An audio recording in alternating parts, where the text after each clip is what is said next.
Today, we are going to talk about the no-equipment exercise that helps you build muscle strength and endurance. Yes, you guessed it right. We are talking about push-ups. But wait, have you ever wondered how many push-ups can you do in a minute? Stop wondering and start doing. Because did you know the number of push-ups can actually predict the rise of heart disease? It is no fad because researchers have found that your push-up capacity is an accurate predictor of several diseases, especially heart illnesses. Looking at how vital it is, today we are going to share the top tips that would help you perform push-ups like a pro, making it all easy and helping you perform up to 5 to 10x the number of push-ups you can do. The foremost thing here is to make sure you are performing this exercise correctly. If you are rolling your eyes, hold on. There are many people who think they know how to do a push-up, but are actually doing it wrong. People often don't brace their core. As a result, their spine rounds up instead of staying in a neutral position, resulting in back injuries. So, what is the correct way? Well, you need to get down on all your fours with hands slightly rotating outwards.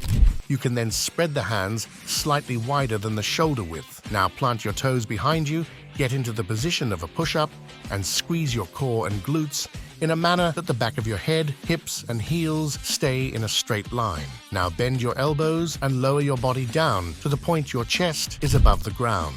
Push yourself back up until your elbows are straightened. Lose body fat. When it comes to performing a push-up, it is a less-known fact that the more you weigh, the harder it will be, and vice versa. In a study published in the Journal of Strength, research demonstrates that on an average, you have to push up about 64% of your body weight while performing push-ups. So for instance, if you weigh 200 pounds, you will have to push through 128 pounds of resistance in contrast to 96 pounds of resistance when you weigh 128 pounds. So, if you want to perform more, you need to lose that excess body fat. Talking about this, let us move to a common practice of kneeling incline push-ups. If you're just beginning to perform this exercise and you can't manage the regular push-up, start it on your knees or at an inclined position. Studies propose that when kneeling or inclined while doing a push-up, you are only lifting 49 of your body weight. Start with this and gradually progress to a push-up. If you haven't hit your rep target before failing to perform, you can actually drop down to your knees and continue your sets. Resistance bands. Apart from variations, you can also use resistance bands to overload the movement. Studies show that bench pressing with resistance bands leads to more strength gains in comparison to performing the same volume on the bench press with regular weights, in fact, of resistance bands. However, there is minimal data that would find results for band-resisted push-ups, but when you build up a strong push-up foundation, it does make sense that you add this to your workout routines. This is because it adds load to the movement and helps gain more upper body strength. This in turn makes the regular push-ups easier. In addition, the bands improve the strength curve of the movement. While performing regular push-ups, most people get stuck when they are 1/3 way up. However, when you use bands, this sticking point becomes less of an issue. The bands make it more challenging as you press yourself up, though maintaining the same level of difficulty throughout the entire range of motion. Core strength. Guess what? You can't perform a proper push-up when you have a weak core, because core is your base. A weak core points at instability. It is thus essential to incorporate core stabilization exercises into your workout routines. Some of these include planks and AB wheel rollouts. These exercises train your core in a static position, allowing you more strength for push-ups in comparison to other dynamic exercises like crunches or leg raises. Progressive overload. Here is another interesting tip. Remember to apply progressive overload. In other words, gradually increase the stimulus you place on your muscles and body. For instance, if you do 4 sets of 10 push-ups, you can do 11 push-ups next time, or you could also do 5 sets instead of 4, using more weight. Since we mentioned about increasing the stimulus placed on the upper body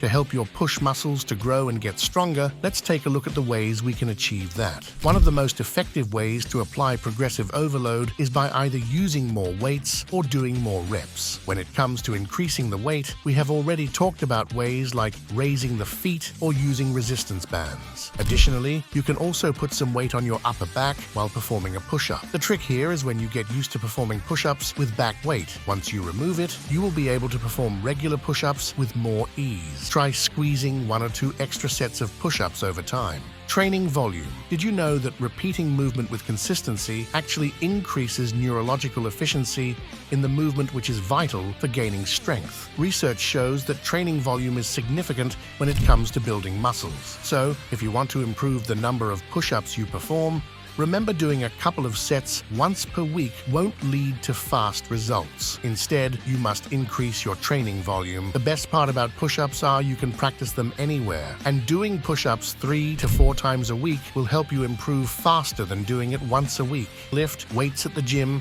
to accelerate your push-up strength. Doing push-ups and performing exercise like bench press doesn't really have to be mutually exclusive. Instead, they can go together hand in hand, and that to your benefit. As you lift heavier weights on the bench press, and let's say the dumbbell press, it automatically makes push-ups 1,000,000 times easier. For this reason, you can train with heavier weights, or even go for lower rep ranges with weights and increase your strength as compared to regular push-ups. Additionally, weight training allows your lagging muscle groups, such as chest, with isolation exercises, which also carries over to push-ups. Finally, you need to be consistent. That is a formula applicable not only to exercises, but to everything that you do in life. You won't be able to get from a single push-up to dozens and dozens just after a single workout session. Thus, devise a plan that you can stick to. Often, people overestimate what can actually be accomplished in short term, but also underestimate what can be achieved in the long run. So there isn't any reason that would stop you from working on to do more and more push-ups. And above all, consistency matters the most. One more thing, if your goal is solely to improve push-ups, make it your top priority. Don't leave it to the end of your workout, especially when you are exhausted. Start off your exercises with push-ups, or maybe start with the heaviest exercise like the bench press and move on to push-ups. If you liked today's video, share it with your friends and hit the bell icon to subscribe to our channel. Stay tuned for more ways to build strength and endurance. Until then, be consistent and work hard to achieve your goals.